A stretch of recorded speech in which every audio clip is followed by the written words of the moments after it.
For anyone who's seen a Japanese movie, chances are good you've seen this little opener right before your movie. And despite what CinemaSins may say, this is the traditional opener for a Toei production. Opening its doors back in 1950, this is probably one of the most powerful film companies in all of Japan right now. As of the time of this video, they own and operate 34 cinemas in Japan, having studios in both Kyoto and Tokyo, and are a shareholder in several television companies. These guys have done a lot. They have a massive filmography in movies and TV shows, in particular anime and tokusatsu. So for us otaku, we probably wouldn't be where we are right now if it wasn't for this company. As such, I felt it only appropriate that the Asian Zone take this month to appreciate their contributions to the industry. Throughout this month, we'll take a look at their works that I think are some of their best, and then wrap it up with one of their worst productions. Yeah, I'm weird like that. So without further delay, let's start off this little series by taking a look at one of my favorite cinematic productions from this company. Now, as awesome as that was, we're saving anime for next time. Yes, they had handed those, but neither of those were good nor worth bringing up in any way. They made a movie with a title like that? No. Battle Royale, okay? We're gonna talk about what I liked about it and why I think you should go check it out, alright? I'm gonna get myself geared up, so start playing the intro. Jeez.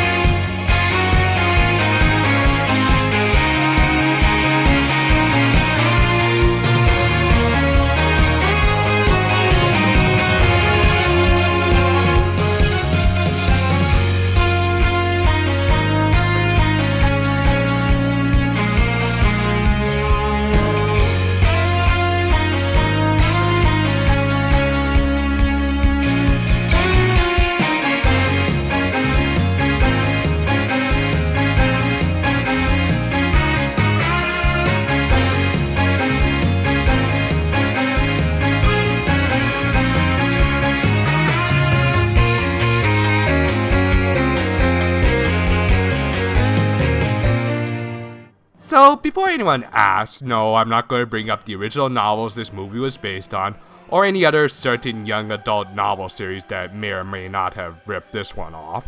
I really don't care, as I haven't read or seen this series that will not be named lest the comment section become a discussion board over it. I know I'm jinxing it by saying that, but I just hope for the best. Anyway, the point is, I want to view this film on its own merits, especially when considering the director, the late Kinji Fukusaku, ended up bringing a lot of his own little touches to it. On those said merits, I think it's Toei's best cinematic work. Taking place in an alternate timeline, Japan is going through some difficult financial times. Unemployment is on the rise, and the youth of the country have been boycotting school in massive numbers. To counteract this, the Japanese government passes the Millennium Educational Reform Act, or as it's better known, the Battle Royale Act.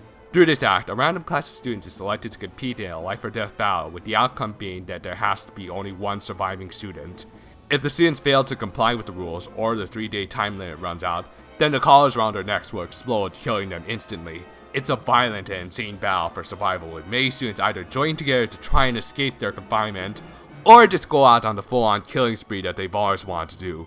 Either way, the students quickly find out it's do or die as the Battle Royale begins. To say the very least, this movie is bloody. I mean, for those who thought that most young adult novel adaptations needed a tad bit more blood in them to make it a little bit more exciting, well, this will probably have you satisfied for the rest of your life. I mean, this is like almost nearing 90s slasher film levels. It's violent, it's visceral, and it honestly doesn't do much for me. I mean, don't get me wrong, it's well shot and pretty damn exciting at times, but unless we approach Evil Dead levels, I don't even really raise an eyebrow to violence in my films. I could take it or leave it. That said, what I like about Battle Royale is that the violence does have a bit of a point behind it. It's kind of like with Black Lagoon. In that series, the OTT action and violence helped to paint the setting as a very dangerous place full of some of the worst, most morally bankrupt scumbags in all of the world. And unfortunately, the only way you'll survive there is, ironically enough, becoming just as bad or worse than the scumbags running it. Battle Royale has a similar theme.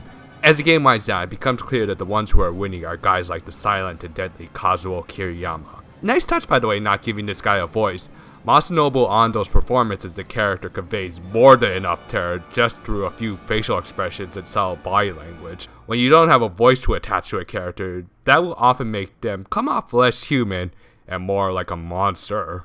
This leaves our pacifist protagonists Shuya and Noriko with a serious moral quandary. Will they have to surrender their humanity in order to survive? And for that matter, is it even worth holding onto at this point? After all, not only was their government the ones who approved this insane game in the first place, but their old homeroom teacher Kitano is supervising this particular game. To say it's a cruel, cruel world is putting it lightly here. So the violence here does serve a very important narrative purpose, which is always appreciated, as opposed to other series that I could bring up, but let's leave talking about that poor imitation of a great film for another day.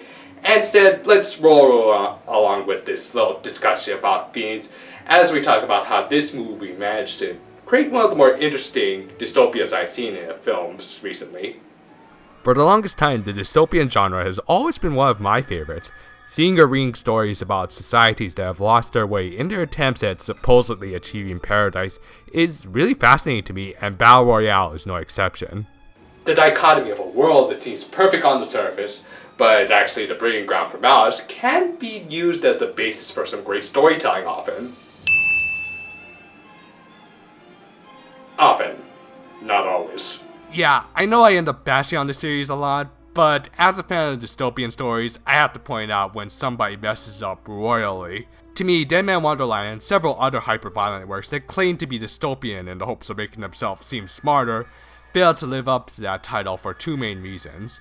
The first reason being that these stories don't really connect back to real life. I mean, as outlandish as the worlds of Battle Royale or even Blade Runner seem at first, you have to admit, there are aspects of those worlds that kind of parallel with our own. Ever since the war, the Japanese government has always been on rocky terms with their society, especially the newer generations. While a law that forces kids to literally kill each other would never likely pass, it's not out of the realm of reality to imagine that they may raise the standards of living to the point that it would force students to figuratively bury their classmates if it means surviving in the society.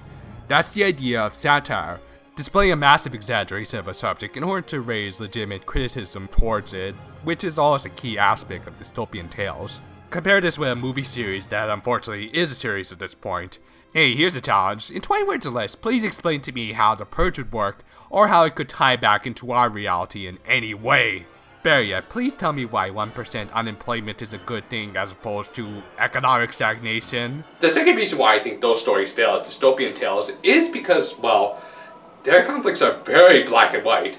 In Battle Royale, it's made very clear that on both sides of the fence, there are some moral gray areas. While the students should theoretically be our protagonists, there are still guys like Kiriyama as well as several other students who prove that maybe there's some necessity to the Battle Royale act. In real life, Japanese students have caused massive and very destructive riots like the 1969 Tokyo University protests.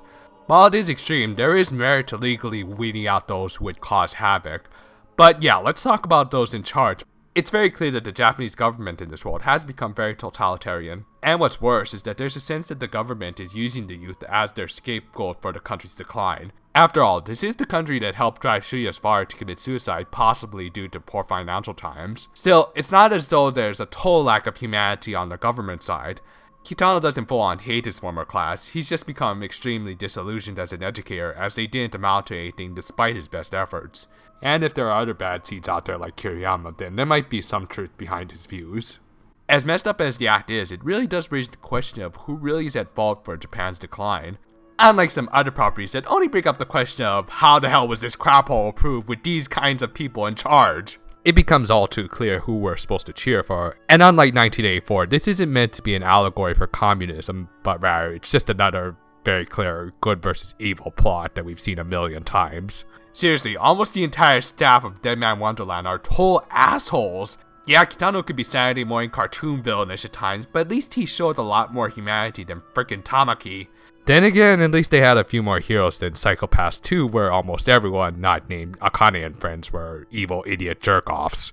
In the end, Battle Royale works as a dystopian tale because it brings up some legitimate points in an insane world that shares similarities with our own, as opposed to completely OTT crap that's just more violent schlock. And in the end, the heroes are the ones who have seen the best and worst of this world and will work to make a better one. Just for a minute, forget about how this formula has been abused. I think Battle Royale is a great film that everyone who's not squeamish should see at least once. While the OTT violence and action can be either a massive attraction or a detraction, I think its well-crafted story, characters, and message are the real selling points here. Toei may be more well known for safer properties these days, but this was the film that definitely made me realize that they have some serious cinematic talents.